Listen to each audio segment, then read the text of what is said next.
संपूर्ण महाराष्ट्र राज्य कार्यक्षेत्र असलेल्या श्री कुलस्वामी कोऑपरेटिव्ह क्रेडिट सोसायटीवर काही नतद्रष्ट लोक केवळ आपल्या स्वार्थासाठी व राजकारणापोटी विनाकारण आरोप करत आहेत। मात्र संस्थेची संपत्तिक स्थिती व श्री कुलस्वामी कोऑपरेटिव्ह क्रेडिट सोसायटीचा प्रगतीचा आलेख दिवसेंदिवस वर वाढतच आहे। संस्थेचे अध्यक्ष शंकरशेठ पिंगळे तसेच माजी अध्यक्ष व जुन्नर तालुक्याचे माजी आमदार शरद सोनवणे यांनी श्री कुलस्वामी कोऑपरेटिव्ह क्रेडिट सोसायटीच्या विरोधकांनी केलेल्या आरोपांबाबत आपली भूमिका स्पष्ट केली आहे। नेमके शंकरशेठ पिंगळे व माजी आमदार सोनवणे काय म्हणालेत याविषयीचा आढावा घेतला आहे आपला आवाज न्यूज नेटवर्कचे कार्यकारी संपादक किरण वाजगे यांनी। पाहुयात एक वास्तव सकारात्मक असलेल्या श्री कुलस्वामी कोऑपरेटिव्ह सोसायटीच्या आर्थिक लेखाजोखाचे। Shri Kulswami cooperative credit society limited आज या संस्थेला या मार्च अखेर 39 वर्ष पूर्ण झालेली। 7 मार्च 1984 साली संस्थेची स्थापना झाली। तसं पाहिलं तर या 39 वर्षांमध्ये संस्थेने प्रत्येक वेळी संस्थेच्या कामकाजाचा आलेख हा चढता राहिलेला आहे। मी सुद्धा या संस्थेशी 1993 म्हणजे जवळजवळ 30 ते 31 वर्ष संस्थेमध्ये संचालक असेल, पदाधिकारी असेल, अध्यक्ष असेल, सेक्रेटरी असेल, अनेक लोकांबरोबर अनेक संचालक मंडळाबरोबर या संस्थेमध्ये काम केलेलं आहे। मी एवढं तुम्हाला खात्रीने सांगू शकतो की संस्था श्री कुलस्वामी खंडेरायाचा भंडार घेऊन कपडा लावून आम्ही सगळी मंडळी काम करत असतो। आणि म्हणून या 39 वर्षामध्ये जे संचालक मंडळ आलं त्यांनी सगळ्यांनी ही संस्था वाढेल कशा अशा प्रकारचे प्रयत्न केले आणि ह्या सगळ्या गोष्टीचा मी साक्षीदार आहे। तसं पाहिलं तर अनेक संचालक मंडळाबरोबर कामं केली, वेगवेगळ्या निवडणुका लागल्या। ह्या निवडणुकीमध्ये सातत्यानं मी ज्या पॅनलबरोबर आले किंवा अनेक असंख्य मंडळ राहिले ते पॅनल प्रत्येक वेळी निवडून आलेले। 2015 साली शरददादा सोनवणे आम्ही सगळ्यांनी एकत्र येऊन एक चांगल्या विचाराचं व्यापारात अग्रेसन असलेलं असं एक पॅनल केलं। त्या पॅनलला लोकांनी प्रचंड म्हणजे 80% मतं ही आमच्या पॅनलला मिळाली, समोरच्या पॅनलला 15 ते 20% मतं मिळाली। आणि ज्यावेळी सभासदांनी एवढा मोठा विश्वास दाखवल्यानंतर संस्थेचं कामकाज वाढलं पाहिजे म्हणून त्यावेळी पाहिलं तर आपण 318 टीव्हीच्या टीव्ही होत्या, 318 कोटीच्या टीव्ही होत्या, 250 कोटीचं कर्ज वाटप होतं। आणि आम्ही 2015चे एक श्री कुलस्वामी विजन 2020 की 2020 साली संस्था कशी असेल, संस्थेचं कामकाज कसं असेल आणि म्हणून 1500 कोटीच्या व्यवसायाचं आम्ही उद्दिष्ट ठेवलं होतं। आणि त्या अनुषंगाने ह्या 5 वर्षामध्ये संस्थेने त्या पद्धतीने दरवर्षी काम पण केलं। मधल्या काळामध्ये कोरोना आला, नोटाबंदी झाली आणि ज्यावेळी नोटाबंदी झाली त्यावेळी संस्थेकडे ठेवीचं प्रमाणसुद्धा कमी झालं। सभासदांची वाढती कर्जाची मागणी, संस्थेचं कामकाज, संस्थेमध्ये काम करत असलेला सेवक वर्ग, जर या सगळ्या परिस्थितीचा विचार केला आणि संस्थेचं जर कामकाज नाही वाढलं तर काय आम्ही सेवकांना कमी करू शकत नव्हतो, त्यांचे पगार कमी करू शकत नव्हतो। म्हणून त्याचवेळी मुंबई जिल्हा मध्यवर्तीची शिखर बँक आहे, ह्या बँकेने एक निर्णय घेतला AGMमध्ये की बा ज्या मोठ्या संस्था आहेत ज्यांचा 500 कोटीच्या पुढं ठेवी आहेत, मोठा टर्नओव्हर आहे, अशा संस्थांनी मुंबई बँकेशी टायअप करून कर्ज वाटप करावे। आणि त्यामध्ये मुंबई बँकेने आम्हाला सांगितलं का 150 ते 200 कोटीचे तुम्ही चांगले कर्जदार शोधा। अनेक वेगळी लोक आरोप करत का मुंबई बँकेचं कर्ज घेतलं, संस्थेने त्या काळात कोणतंही मुंबई बँकेचं कर्ज घेतलेलं नाही आहे। उलट आम्ही चांगले कर्जदार शोधले, मुंबई बँकेने त्यांची स्क्रुटिनी केली, आम्ही स्क्रुटिनी केली। फक्त कर्ज वसुलीची जबाबदारी ही संस्थेवर होती आणि संस्था एक मिडल एजन्सी म्हणून काम करत होती। आणि त्या काळामध्ये ती कर्ज 14-15% वाटली गेलेली आहेत। आणि जवळजवळ संस्थे आणि मुंबई बँकेचा जर व्याजाचा फरक पाहिला तर 4-4.5% व्याजाचा फरक होता। आणि जवळ 100-150 कोटी कर्ज वाटल्यामुळे संस्थेचा व्यवसाय वाढला, संस्थेचा टर्नओव्हर वाढला, संस्थेच्या उत्पन्नामध्ये मोठ्या प्रमाणात वाढ झाली। पुढच्या काळामध्ये सभासदांनी परत ठेवीचं प्रमाण वाढवल्यानंतर जी काय मुंबई बँकेकडून जी कर्ज उचलली होती ती कर्ज पूर्णपणे भरून टाकली। आणि मी खात्रीने सांगतो की जी काय संस्थेने आता नाही, संस्थेने गेली 39 वर्षामध्ये जी काय मॉर्गेज लोन दिलेली त्या प्रत्येक कर्जासाठी प्रॉपर्टी घेतलेली। आम्ही असं कधी म्हटलेलं नाही की त्यावेळी ते संचालक होते, त्यांनी ते काम केलं, यांनी ते काम केलं. ह्या कुलस्वामीमध्ये सुरुवातीपासून आणि पुढच्या काळामध्ये तर आम्ही त्या ठिकाणी 2-2 व्हॅल्युएशन घेणं, त्याचं मॉर्गेज करणं, त्याची जमीन बरोबर आहे की नाही, त्याची प्रॉपर्टी चांगली आहे की नाही, तिचं रिव्हॅल्युएशन करणं, हे कामकाजात करत असताना संस्थेने मोठ्या प्रमाणात कर्ज वाढल्यामुळं आज जर तुम्ही जर मार्चचा अहवाल पाहिला, करोनामध्ये संस्थेला आलेली अडचण, वसुलीला आलेली अडचण, ह्या सगळ्या अडचणी 3 वर्षामध्ये संस्थेने एक चांगल्या प्रकारचं पारदर्शक काम करण्याचा प्रयत्न केलेला आहे. ठेवीदारांना दिलासा देण्याचं काम केलेलं आहे.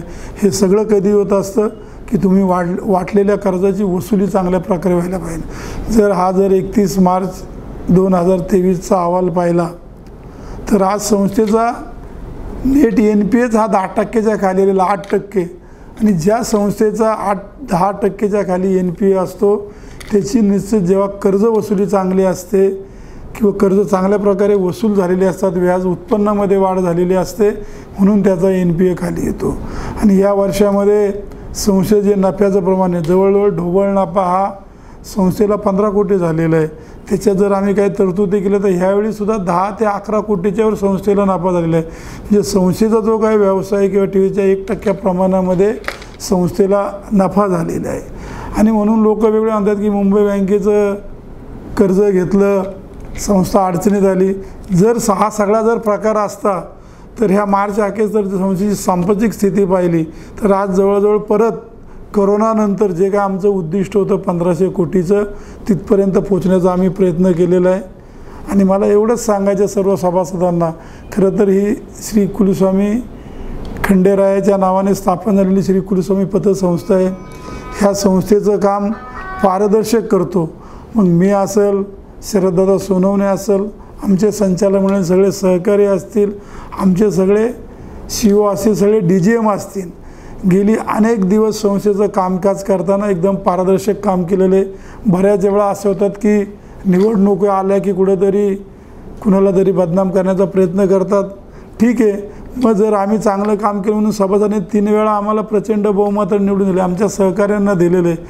आणि आपण ह्या संस्थेत कदाचित त्या लोकांनी काम केलं असेल, परंतु आपण कामकाज करताना त्यावेळीसुद्धा आम्ही म्हटलं की तुम्ही चांगलंच काम केलेलं आहे, परंतु तुम्ही इथं नसाल का काम चुकीचं चाललं आहे.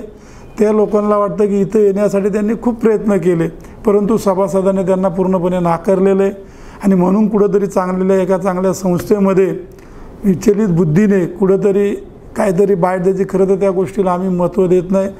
आज जे काय आम्ही सगळ्या सभासदांसमोर येतो की संस्थेची सांप्रतिक जी स्थिती आहे, 31 मार्च 2023 अगर संस्था एकदम चांगल्या स्थितीमध्ये आहे.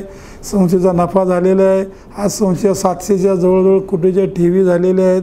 संस्थेचं कर्ज वाटपसुद्धा, संस्थेचा CD रेशो हा सुद्धा कर्ज वाटपाचा 70%च्या खाली. जर येणाऱ्या संचालक मंडळाने 2015 ते 23मध्ये निश्चित चुकीचीच कर्ज वाटली असती, त्याचा CD रेशो कमी राहिला असता का, त्याची वसुली झाली असती का.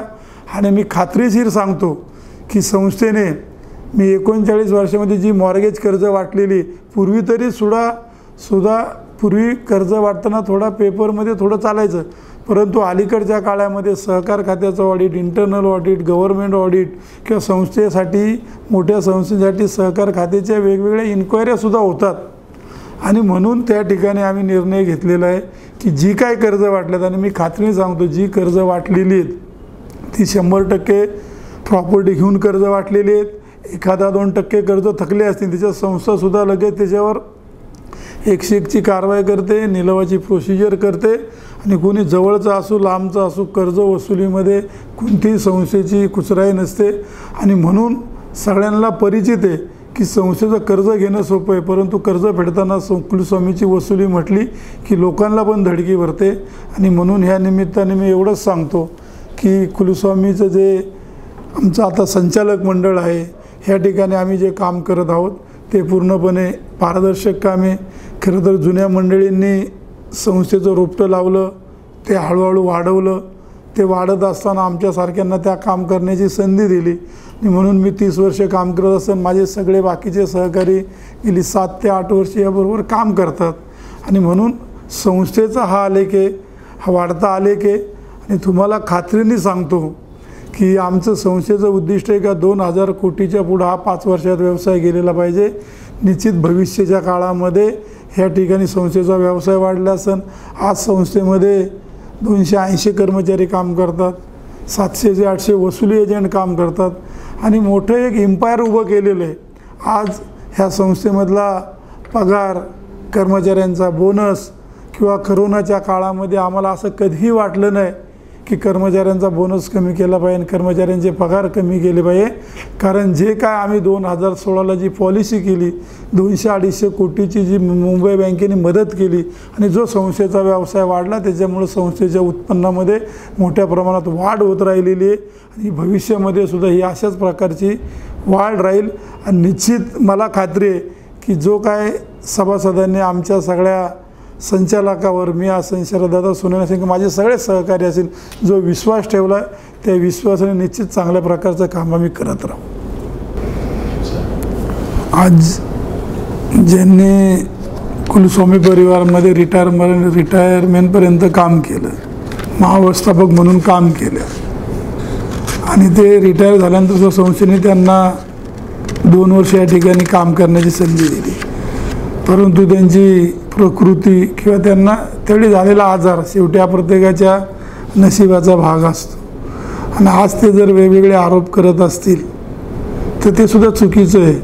तुम्ही सुद्धा या संस्थेमध्ये 20 ते 22-25 वर्ष काम केलेले आहे.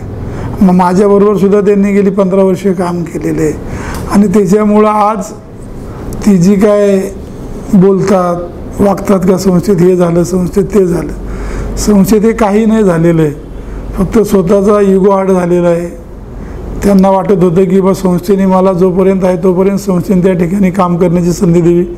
निश्चित तुमची प्रकृती चांगली अशी तर त्याचासुद्धा आम्ही विचार केला असता, परंतु जे आज काय बोलतात ते सुद्धा त्यांचं जे काय म्हणणं आहे ते पूर्णपणे चुकीचं आहे आणि त्यांना कोणीही घरी पाठवलं नाही. रिटायरमेंट झाल्यावर घरी जावंच लागतं.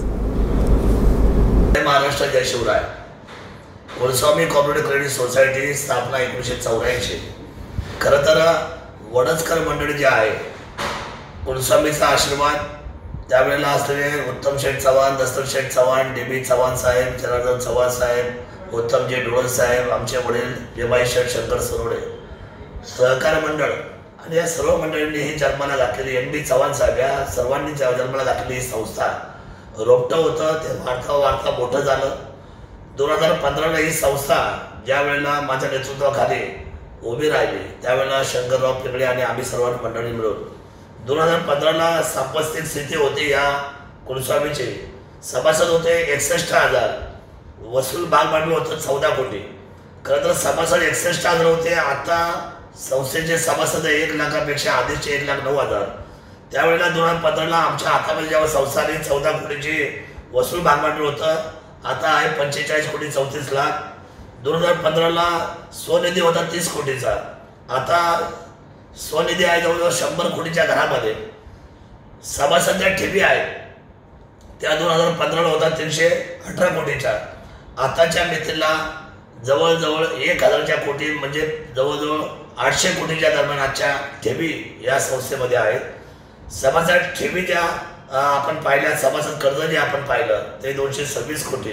आता सभासद कर्ज आहे 618 कोटी. गुंतवणूक 115 कोटी होती 2015ला, आता आहे 275 कोटी. खेळते भांडवल 359 कोटी होतं 2015ला. आज खेळते भांडवल जे आहे ते जवळजवळ 959 कोटी म्हणजे 1,000 कोटीच्या घरामध्ये हा खेळते भांडवलचा आज आकडा आहे. 544 कोटीचा संमिश्र व्यवसाय होता आणि आज आपण जर पाहिला तर 1400 कोटीचा संमिश्र व्यवसाय झालेला आहे. आणि निव्वळ नफा 2015मध्ये होता 3,50,00,000 रुपये. आज नफा आहे 15 कोटीच्या दरम्यान. आणि विशेषत्वाने प्रत्येक सेवकाच्या डोक्यावरचा आजचा बिझनेस जर आपण काउंट केला तर तो आहे 4,86,00,000 रुपये. आज सेवक आपल्याकडे आहे 286. आर्थिक शाखा आहे. खरं तर काही लोकांनी अशा पद्धतीचं वक्तव्य करणं, माझे अध्यक्ष आहेत, ठीक आहे तुम्हाला आमच्यासमोर निवडणुका जिंकता नाही आल्या, गेले 15 वर्ष तुम्ही आमच्यासमोर पराभूत झालेले आहेत. तुमच्या घरामध्ये तुमचा मुलगा आणि तुम्ही उभे राहत आहेत, जावई आणि सासरा उभा राहतोय, नवरा आणि बायको उभी राहते. म्हणजे तुम्हाला नक्की काय करायचं आहे? आमच्यावर जर काय आरोप करायचे तुमच्याकडं व्यवस्था आहे, सहकार खातं आहे, कोर्ट आहे, तुम्ही जरूर जा. पण जाहीर पद्धतीने हे मांडून तुम्हाला असं वाटत असेल की या संस्थेतल्या सभासदांचा विश्वास आमच्यावर कमी होईल, तो कदापि होणार नाही. कुलस्वामीचा आशीर्वाद पाठीशी आहे आणि ही संस्था पारदर्शक आहे, होती, राहणार. आमच्या वाडवडिलांनी आम्हाला निश्चितपणे आदर्श आणि पारदर्शक वागणूक करायला लावलेली आहे. आम्ही त्याच पद्धतीने कामकाज करतोय. काहीतरी म्हटलं गेलं की 200 कोटीचं कर्ज घेतलं, बिलकुल नाही. 200 कोटीची ठेव घेतली, त्या ठेवीवर आम्ही बिझनेस वाढवला. कोरोनानंतर हा बिझनेस कमी झाला होता, अनेक लोकांची मागणी होती, पैशाची मागणी होती. 200 कोटी घेऊन आम्ही त्याच्यावर संमिश्र व्यवसाय मोठा केला आणि या संस्था आज 15 कोटीच्या नफ्यामध्ये पात्र ठरली. संमिश्र व्यवसाय जवळजवळ आज नाही म्हटलं तरी आपला संमिश्र व्यवसायाबद्दल पाहिला असेल तर 1400 कोटीच्या घरामध्ये गेलाय. ते 200 कोटी घेतल्यामुळे आपल्याला धंदा वाढवता आला. आम्ही ठेवी घेतल्या, आम्ही कर्ज नाही घेतलं आणि त्या ठेवी पुन्हा देऊन सुद्धा टाकल्या. संपूर्ण ठेवी व्याज सगळे पुन्हा केल्यात आणि आदर्श आज कुलस्वामीचा कारभार आहे, तो महाराष्ट्रामध्ये वाढता राहणार आहे. कुलस्वामीचा आशीर्वाद आहे. माझं, शंकररावांचं आणि आमच्या संचालक मंडळाचं आणि आमच्या संपूर्ण असलेल्या अधिकाऱ्यांचं खूप चांगलं लक्ष आहे. आपण विरोधकांनी चिंता करू नये, सभासद आमच्या बरोबर आहे.